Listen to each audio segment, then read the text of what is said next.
আসসালামু আলাইকুম প্রিয় শিক্ষার্থীরা, আরেকটা নতুন ভিডিও নিয়ে তোমাদের সামনে হাজির হলাম। আমি মোহাম্মদ বিল্লাল সরকার, বর্তমানে পড়াশোনা করছি রাজশাহী বিশ্ববিদ্যালয়ে। তো নার্সিং এর কিন্তু পরীক্ষা অনুষ্ঠিত হয়েছে এবং তোমাদের বলছি কিছুক্ষণ আগে যে আমি নার্সিং এর সকল বিষয়ে তোমাদের সমাধান দেওয়ার চেষ্টা করবো। সো তোমাদের সমাধান দেওয়া শুরু করতেছি। ডিপ্লোমা ইন নার্সিং বাংলা সমাধান দেওয়ার চেষ্টা করতেছি, আশা করি তোমাদের ভালো লাগবে। আর অবশ্যই বলবো চ্যানেলটি সাবস্ক্রাইব করতে, কারণ সামনে কিন্তু আমরা নার্সিং সম্পর্কে আরো বেশি বিস্তারিত কথা বলবো। সো প্রথম যেটা কথা বলবো, তোমরা দেখতে পাচ্ছ পায়াবাড়ি বাগদারা অর্থ অহংকারী। কাজল কালো মানে কি? কাজলা না ন্যায়, কাজলের ন্যায় কালো। পরে হচ্ছে 17 মার্চ 2020 কি কারণে স্মরণীয়? বঙ্গবন্ধু শেখ মুজিবুর রহমানের জন্মদিনের কারণে। পরে যেটা বলি, একটু যদি জুম করি তাহলে তোমরা দেখতে পারবে এখানে, তাহলে তোমাদের দেখা সুবিধা হবে। তোমরা দেখতে পাচ্ছ আমার কাছে যেগুলো ছিল তোমাদের ওইগুলো দেওয়ার চেষ্টা করছে। বাক্য অপরিহার্য কোনটি? তা হলো ক্রিয়াপদ।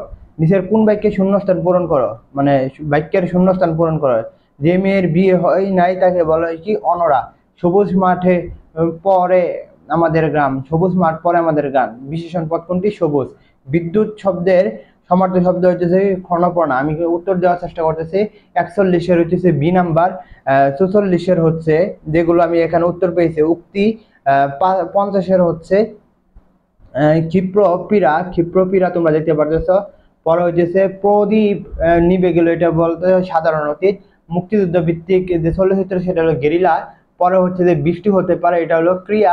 সৈয়দ শামসুল হকের আওয়াজ মানে পাওয়ার আওয়াজ পাওয়া যায়, এটা হলো নাটক।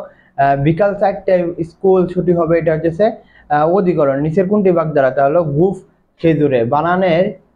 বানানে অশুদ্ধি কারণ কোনটি? ভুল উচ্চারণ। আর বঙ্গবন্ধু শেখ মুজিবুর উচ্চারিত মানে রচিত বই হচ্ছে অসমাপ্ত আত্মজীবনী। কোনটি সরল বাক্য? পাখিগুলো নীল আকাশে উঠছে। আর 88 নাম্বার হচ্ছে কি? মেঘ বৃষ্টি হয়। এখানে হচ্ছে উত্তর দেওয়া হয়নি। তো আশা করি তোমাদের ভালো লেগেছে। পরবর্তী সমাধান দেওয়ার জন্য তোমরা চ্যানেলটি সাবস্ক্রাইব করে পাশে থাকো।